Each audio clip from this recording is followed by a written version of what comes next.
အားလုံးပဲမင်္ဂလာပါ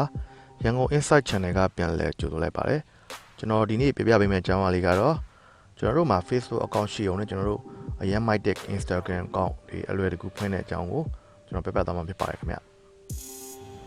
ျဟုတ်ကဲ့ကျွန်တော်တို့အခုခင်မှာကျွန်တော်တို့ Facebook အပြင်မှာကျွန်တော်တို့ Instagram ပေါ့ Instagram ကတော့ကျွန်တော်တို့ Facebook ရဲ့နောက် product တစ်ခုပေါ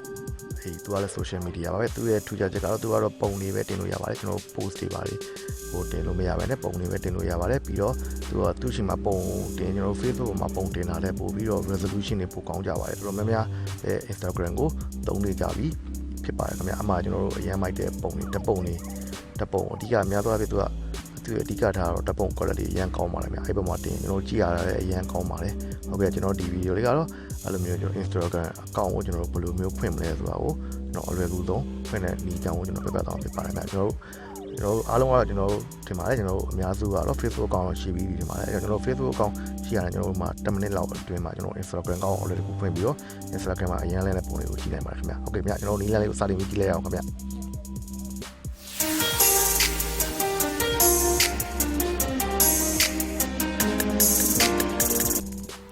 ျကျွန်တော်တို့ရန်ကုန် Insight Channel မှာ Facebook နဲ့နည်းပညာဆိုင်ရာ tutorial video လေးများကို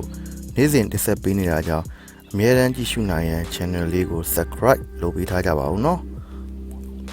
တင်သမျှဗီဒီယိုလေးတွေကိုလည်းမလွတ်သွားရအောင်ခေါင်းလုံးလေးကိုဖွင့်ထားပေးပါခင်ဗျာဟုတ်ကဲ့ကျွန်တော်တို့နီလန်းလေးကတော့ကျွန်တော်တို့မှာ Facebook account တစ်ခုတော့အနည်းဆုံးရှိရပါမယ်ကျွန်တော်အခု Facebook account လေးကိုချက်ဝင်ပြမယ်ဟုတ်ပြီကျွန်တော်ဒါကတော့ကျွန်တော် Facebook account ပေါ့ဟုတ်ပြီမိတ်ဆွေတို့လည်း Facebook account ကို login လေးဝင်ထားပေးရပါမယ်ကျွန်တော် Instagram account ဖွင့်မဲ့အချိန်လေးမှာပေါ့ဟုတ်ကဲ့မိတ်ဆွေတို့မှာလည်း account တွေအများကြီးရှိရင်ပေါ့ကျွန်တော်တို့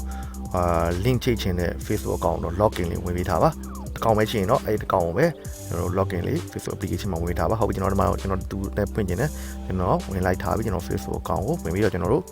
့ထွက်လာပြီးကျွန်တော်ပြီး Instagram ကိုသွားမှာမြတ် Instagram လေးရှိပါတယ် Instagram ကိုဆိုရင်ကျွန်တော်တို့မတောင်းရသေးဘူးဆိုလဲကျွန်တော်တို့ iOS user တွေကတော့ App Store မှာ down ပေးပါတကယ်လို့ Android user တွေကတော့ကျွန်တော်တို့ Google Play မှာအလွယ်တကူ down လို့ရပါတယ်ခင်ဗျအမှ Instagram တီးပုံလေးပေါ့အားလေးပေါ့အားလေးဟို down မယ်ဟုတ်ပြီကျွန်တော် search ဖွင့်ဖို့တဲ့ကျွန်တော်ဒီ account လေးကိုကျွန်တော် search တင်ပြီးတော့ကျွန်တော်ဝင်ရောက်လိုက်မယ်ဒီ Instagram ဒီ application account လေးကိုဝင်လိုက်မယ်ဟုတ်ပြီဒါဆိုတော့ကျွန်တော်မှအခုရှိပြီးသားပေါ့ဒါတစ်ခုရှိပြီးသားကျွန်တော်ဒီ account ကတော့နောက်တစ်ခေါက်ကိုကျွန်တော်ထပ်ပြီးတော့ Facebook နဲ့ link ချိန်မယ်ဟုတ်ပြီဒါတော့အရင်လွယ်ပါဒီနေရာကိုရောက်သွားရင်ကျွန်တော်တို့အောက်ဆုံးမှာကျွန်တော် new Instagram question mark လေးနဲ့ sign up ဆိုတာရှိပါတယ်ခင်ဗျဟုတ်ပြီ sign up လေးကိုနှိပ်လိုက်မယ်ကျွန်တော်အသစ်ဖွင့်မယ်ပေါ့ဟုတ်ပြီ sign up ဝင်ပြီပြီးတော့ဒီမှာပေါ့တော့အပေါ်မှာ Instagram ပြတယ် continuous ဆိုတဲ့ဥပေါ့ခဏဆိုတဲ့ဥဆိုတော့ကျွန်တော်က Facebook account ထဲမှာဖွင့်ထားတဲ့ account မှာလက်ရှိကျွန်တော် Facebook account ထဲမှာသုံးနေတဲ့ account ကိုအဲ့ဒါလေးကိုသူကအဲ့ဒါလေးနဲ့ဆက်လက်ပြီးတော့အသုံးပြုတင်လာပါ Facebook နဲ့ link ချိတ်ပြီးအသုံးပြုတင်လာပါအဲ့လိုသူကမေးပါတယ်အောက်မှာကတော့ဒါမှမဟုတ်ရင်လည်း sign up with phone or email ပေါ့ဖုန်းနံပါတ်တို့မဟုတ် email နဲ့လည်းအသုံးပြုရင်လည်းအကောင့်ဖွင့်ပြီးတော့ရပါတယ်ခင်ဗျကျွန်တော်တို့ဒီအလွယ်ကူဆုံးဖြစ်တယ်ကျွန်တော် Facebook ကို link ချိတ်ပြီးပဲကျွန်တော်တို့အသုံးပြုပါမယ်ခင်ဗျကျွန်တော်အဲ့ဒါလေးကိုနှိပ်လိုက်မယ်အပြားလေးကိုဟုတ်ပြီမြတ်ဒါဆိုတော့ဒီမှာဒီနေရာကိုရောက်သွားပါပြီဒီနေရာကိုရောက်သွားရင်တော့ကျွန်တော်ဒီမှာပေါ့ဒီသူကပြန်မေးပါတယ် yes လား no လားပေါ့ကျွန်တော် yes ပေါ့အဲဒီပဲ content experience ပေါ့ Facebook နဲ့ကျွန်တော်ချိတ်ပြီးတော့သုံးမယ်ပေါ့ဟုတ်ပြီကျွန်တော်တို့ဒီမှာပေါ့ဒါဆိုရင်တော့ကျွန်တော်တို့သူကတော့အခုတောင်မနေတိုင်းသူကတော့သူရဲ့ original ပေါ့မှာကျွန်တော်ရဲ့နာမည်လေးကို original သူ Instagram ရဲ့ဘယ်လိုပြောမလဲ account နာမည်လေးပေါ့သူကဆိုသိန်းတော့ဦး5833မှာအဲ့ဒါသူကတော့သူပေးထားပါကျွန်တော်အဲ့ဒါမကြိုက်ဘူးပေါ့ကျွန်တော်မကြိုက်အောင်မှာကျွန်တော် change user name ဆိုတာနှိပ်လိုက်ပါမယ်